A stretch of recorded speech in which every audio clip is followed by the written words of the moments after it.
देखो ये क्वेश्चन क्या है, कह रहा है √2 और 2 - √2 का गुणनफल क्या होगा, ये पूछ रहा है।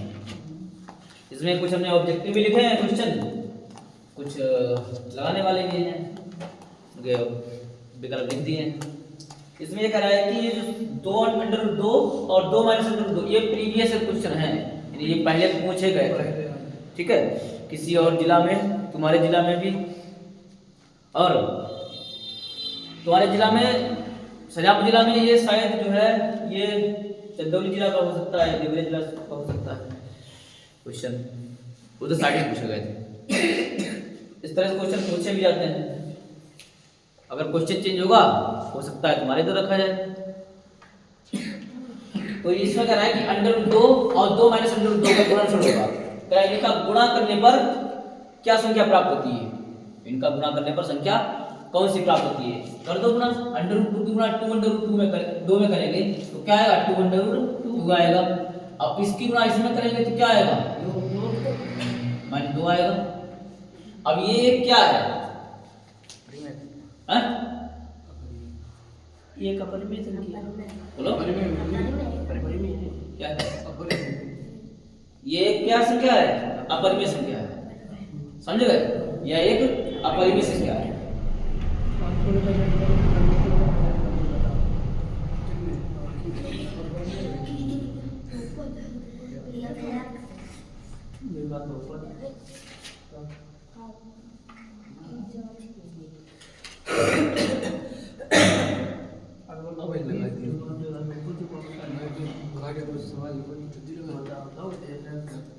और भी देखो, और भी देखो, और भी देखो,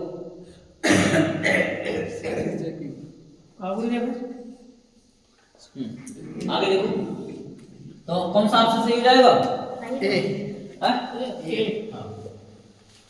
सिद्ध करो कि 4 - 3√2, सिद्ध करो कि 4 - 3√2 एक अपरिमेय संख्या है। एक अपरिमेय, जब ये अपरिमेय संख्या है ये भी है, तो इसे हमें सिद्ध करना है। सिद्ध कैसे करना है, लगाने पूछ रहा है कि ये 2 नंबर पूछा जाता है।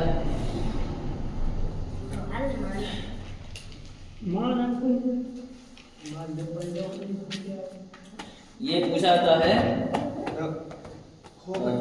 ये पूछा जाता है 2 नंबर पूछा जाता है, तो इसे मान लेते हैं, माना एक जो है ये संख्या कैसी है, परिमेय है।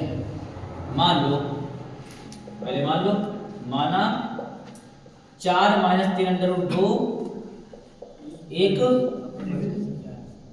परिमेय या मान लिया हमने कि ये जो है परिमेय संख्या है, ठीक है। तो परिमेय संख्या मान लिया तो क्या लिखेंगे, 4 - 3√2 बराबर P/μ।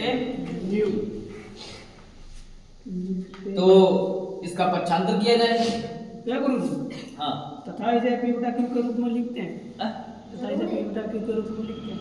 क्यों लिखोगे, परिमेय संख्या है तो P/Q के रूप में बराबर लिख तो दिया है,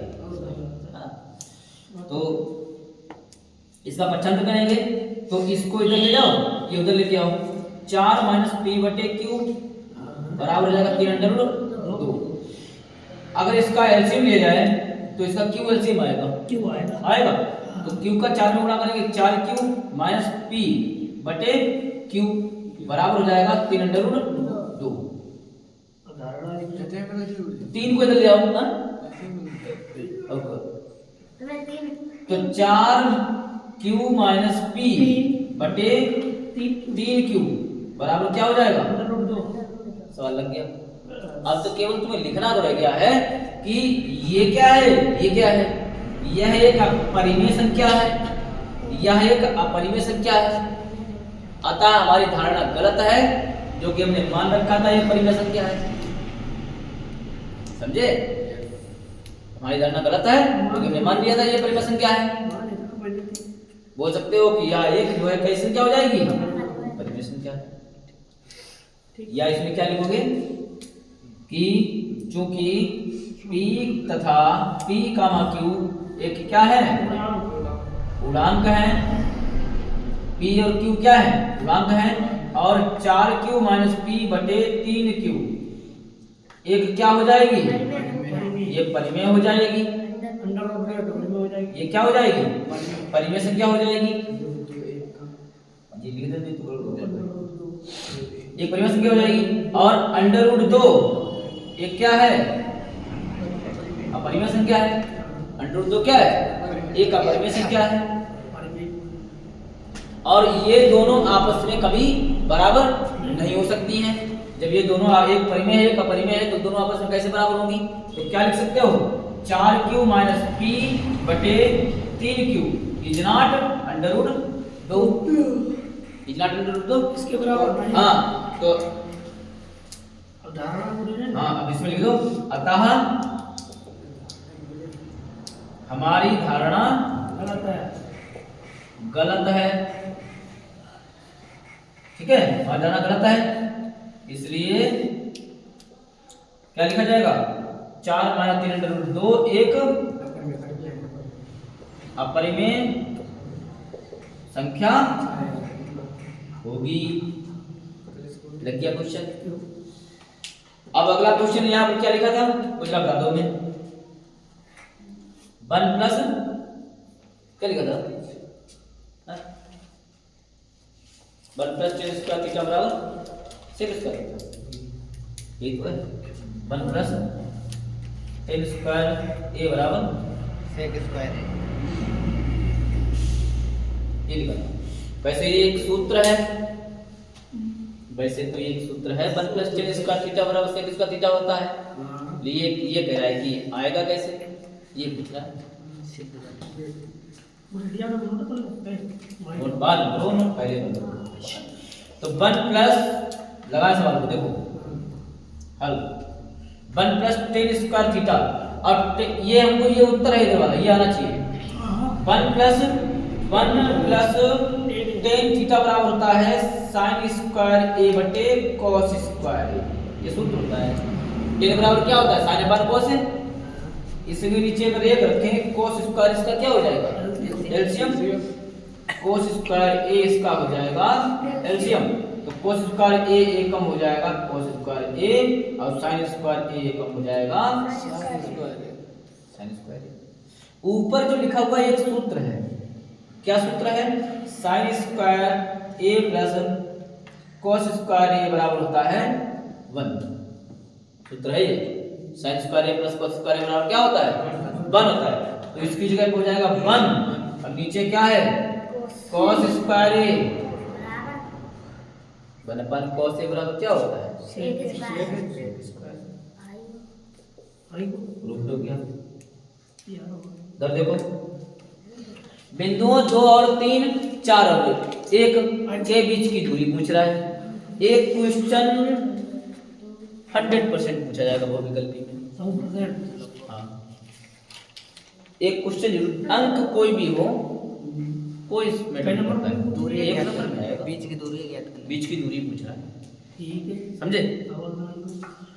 तो अगर यहाँ पर ये ना लिखा हो, ऐसे पूछेगा मूल बिंदु से, मूल बिंदु पूछेगा, मूल बिंदु और कोई एक बिंदु दिया होगा के बीच की दूरी ज्ञात कीजिए। अब मूल बिंदु तुम कहोगे मूल बिंदु क्या है, अब मूल बिंदु तुम्हारे सूत्र में तो याद ही नहीं जाते हैं, तो मूल बिंदु की जगह क्या रखोगे 0,0, समझे, 0,0 और जो बिंदु दिए हों उनके बीच की दूरी निकाल दो फटाफट, आंसर आ गया, समझ गए। इस तरह से इसमें क्या है, ये जो क्वेश्चन दिया है इसमें क्या है, इसमें 2 बिंदु दे रखे हैं, एक ये 2,3 है, 4,1 है, तो इसे x1 मान लो, इसे y1 मान लो, इसे x2 मान लो, ये वाला y2 मान लो, बीच की दूरी वाला सूत्र लगा दो इसमें। t बराबर क्या होता है अंडर रूट x2 माइनस ये y1 y2 ये एक्सचेंज कर लो तो भी आंसर सेम आएगा, समझे। ये इधर आ जाए कोई दिक्कत नहीं है, आंसर दोनों का सेम है। अदरवाइज भूल जाओ तो घबराना मत, गया उल्टा कर दिया, हाँ उत्तर है। x2 माइनस x1, x2 है 4 माइनस x1 है 2, y2 है 1 माइनस y1 कितना है 3 का स्क्वायर। 4 में से 2 जाएगा तो कितना बचेगा 2, 2 का स्क्वायर, ये भी माइनस का 2 का स्क्वायर, बचो का है 2 का स्क्वायर 4, 2 का स्क्वायर 4, तो d बराबर हो जाएगा अंडर रूट 8। इसको हम लिख सकते हैं 2 अंडर रूट 2। सही है। वो भी सही हो। गुरुजी डी बराबर अंडर रूट 8 छोड़ दें इतने तो सवाल सही। ऐसे सही हुई। क्यों विकल्प में दिया ही नहीं होगा, तुम ढूंढोगे कि 2 की 8 का आया आपके ऊपर रूट का आंकड़ा चला को भाई। ना जैसे सिद्ध करने का भाई सवाल। हाँ तो यही छोड़ दो, कोई दिक्कत नहीं है। विकल्प में ढूंढोगे कि इसमें 8 तो है ही नहीं, हां तो 8 के तुम फैक्टर कर लो, 2 गुणे 2 गुणे 2 3 बार जाएगा, तो एक का जोड़ा बन गया, एक बाहर आ गया, एक अंदर बच गया। इधर ये क्वेश्चन बहुत इंपॉर्टेंट है, नीचे दिया है, कह रहा है द्विघात बहुपद इतना है, द्विघात बहुपद इतना है कि शून्यांक हमें ज्ञात करना है, तो शून्यांक आए उनकी सत्यता की जांच करनी है। ये प्रश्न पूछा गया था पिछले साल, बहुत बढ़िया प्रश्न है। अब ऐसा प्रश्न पूछा भी जाएगा, देखो कैसे है हल। क्या सब समीकरण द्वारा fx बराबर 3x square minus x minus 4, इसके तुम्हें पहले क्या करने हैं गुणनखंड करने हैं, समझे। तो 4 तियां 12, 4 तियां यानी कि इसकी इसमें गुणा करें पहले, विभाजन में घटा दें, 4 तियां 12 और 4 में से 3 घटाओ तो क्या आएगा 1x आएगा, समझे। तो क्या हो जाएगा 3x स्क्वायर माइनस के 4x और प्लस के 3x माइनस के 4। हमें माइनस वाले बड़े करने हैं, प्लस वाले छोटे करने हैं, तभी तो माइनस के बचेंगे। माइनस वाले बड़े कर दो, प्लस वाले छोटे कर दो, तभी जो है माइनस के 1x बचेगा। अगर ये प्लस का चाहिए होता तो प्लस वाले बड़े कर देते, माइनस वाले छोटे कर देते। कॉमन प्रक्रिया, यहाँ देखो ये दोनों फैक्टर में से एक ही चीज कॉमन है, जो कि यहाँ पर x है, यहाँ पर भी x है 3 कॉमन है ही नहीं, 3 पालन 4 आओ ना 4 पालन 3 आओ, तो केवल x कॉमन लिया तो बचा है 3x माइनस 4। इधर क्या कॉमन ले, दोनों पक्षों में x नहीं है तो 1 कॉमन ले, कितना कॉमन ले 1, तो क्या बचेगा 3x माइनस 4 बराबर क्या रहता है इसके 0 रहेगा। एक ब्रेक में हो जाएगा 3x माइनस 4, दूसरे में हो जाएगा x प्लस 1। इसको अगर भागों में डिवाइड कर दिया जाए यहाँ से, तो 3x माइनस 4 बराबर 0, x बराबर हो जाएगा 4/3। इधर माइनस का हो जाएगा प्लस का हो जाएगा, इधर x प्लस 1 बराबर 0, तो x बराबर माइनस का 1। सत्यता की जांच कह रहा है, अभी जांच करनी है। सत्यता की जांच करोगे 4 नंबर का ये क्वेश्चन आता है, 4 नंबर, समझे। एक आधा नंबर तुम्हारा यहाँ तक हो गया है, आधा नंबर तुम्हारा यहाँ तक हो गया है, फिर अभी नहीं मुझे पूरा 4 नंबर का दिया, ये मुझे तो दिया है, अबे ये कितने नंबर पे पूरा एक क्वेश्चन दिया है, 1 नंबर दे, आधा नंबर 1 नंबर का है, यहाँ पर कितना है 1 नंबर ये हो गया है, 1 नंबर ये शून्यांक निकाले यहाँ पे हो गया है, 2 नंबर ले चुको है, और 2 नंबर की सत्यता की जांच, 4 नंबर, ठीक है। 2 नंबर में क्या बची है सत्यता की जांच बची है, वो तुम्हें लगानी है। हाँ हो जाएगा, यहां पर हम कर देते हैं सत्यता की जांच। जांच देखिए, जांच कैसे करोगे, ये समीकरण द्वारा दिया है 3x स्क्वायर माइनस के x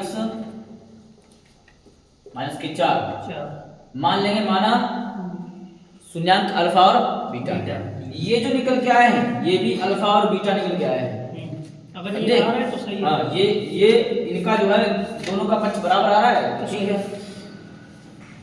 माना शून्यांक अल्फा तथा बीटा, माना शून्यांक अल्फा और बीटा है, तो अल्फा प्लस बीटा बराबर क्या होता है माइनस का b बटे a, सूत्र होता है। अल्फा प्लस बीटा बराबर माइनस का बी बटे ए। तो अल्फा प्लस बीटा बराबर क्या हो जाएगा, माइनस बी। ये देखिए बी का मान कितना है, माइनस का 1, ये माइनस का 1, माइनस यहाँ भी है माइनस यहाँ भी है, तो ये 1 प्लस का हो जाएगा। ए का मान कितना है 3। अब इधर जो मान रखे हैं ये वाले, ये रखने पर यहाँ पर 1/3 आए, यानी अल्फा का मान ये रहा और बीटा का मान ये रहा। तो अल्फा की जगह पे हमें क्या रखना है 4/3 प्लस बीटा की जगह क्या रखना है माइनस का 1। तो ये माइनस के यहाँ पर क्या हो जाएगा, माइनस हो जाएगा, बराबर 1/3 है। ये 1/3 ये आया है, इसे हल करके ये हल करने के बाद 1/3 ही आना चाहिए। तो 4 3 कम 3 और 4 में 3 घटा कितना बचेगा, 1/3 बचेगा, यानी 1/3 बराबर 1/3। तो यानी कि जो योगफल आया है वो 1/3 आया है। अब इसका गुणनफल आएगा वो भी कितना आएगा, वो भी बराबर आएगा। पहले ये नोट कर लो, फिर देखो गुणनफल। इसको